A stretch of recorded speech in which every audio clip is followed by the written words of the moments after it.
سلطة.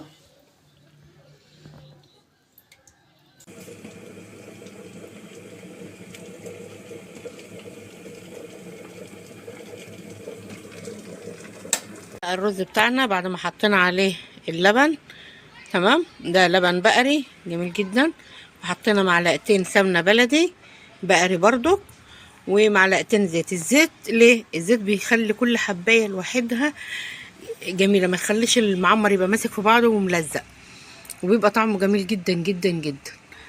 يلا نحط الرز مع صينية المعمر بتاعتنا مع بعض في الفرن. طيب المقدار قد ايه؟ المقدار بصي هو يعني طبعا ما انت حابه. في ناس يعني ممكن تحط نص لبن ونص ميه، او نص لبن ونص شوربه، طبعا ما تحبي. بس هو بصي يعني دي المقدار. اللبن اهو نفس العقله اهو.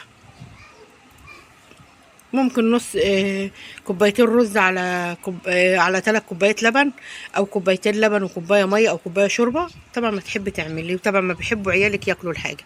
تمام. يلا بينا نحط صينيه المعمر في الفرن. يلا بينا. طبعا الزيت بيخلي الرز ايه, لونه اصفر وجميل وحلو. عشان في ناس تقول لك تحط زيت ليه؟ بالعكس، الزيت بيخليه جميل قوي قوي.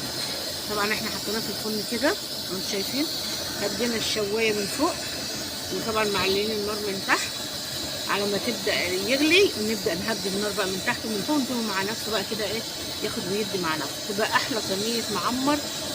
واو. اوعى وشك.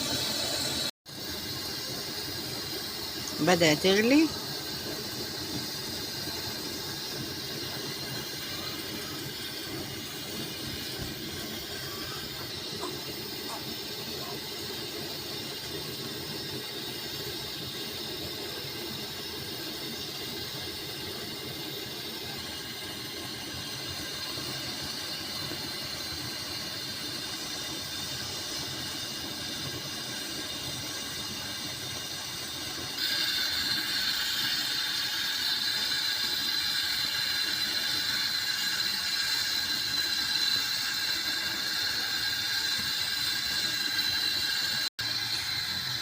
جربت تحطي في المعمر فص مستكة؟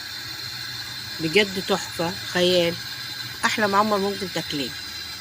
لكن المنظر لما بتغلي بدأت تعمل رغوة على الوش. الرغوة اللي على الوش دي هي اللي بتعمل الطبقة، الوش اللي هو ايه قشطة، وبعد كده ايه يحمر بالشكل ده كده.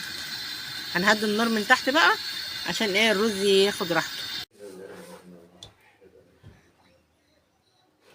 الغدا معمر وبطاطس وبيض وسلطة.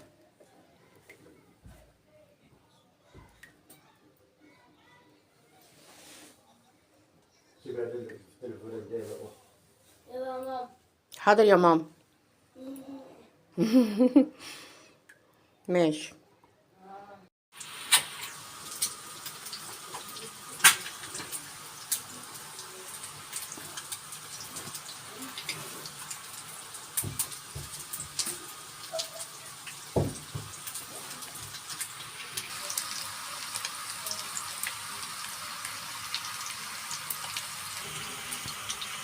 شايفين الأرضية بتاعتها صينية، شايفين الرز لونه أصفر وجميل.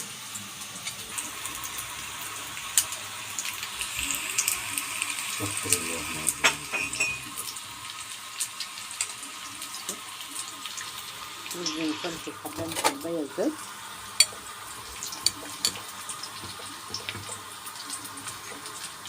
كده.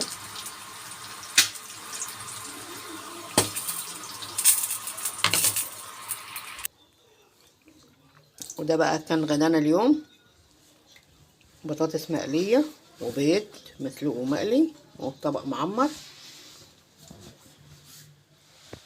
سلطة. ايه رأيكم في الغدوة دي؟ مش تسلم ايدك يا بطوط. شوفوا وشكم في فيديو جديد ان شاء الله. السلام عليكم ورحمة الله وبركاته. كانت معاكم فاطمة الجندي. متنسوش اللايك اللايك اللايك. شكرا ليكم والمتابعة.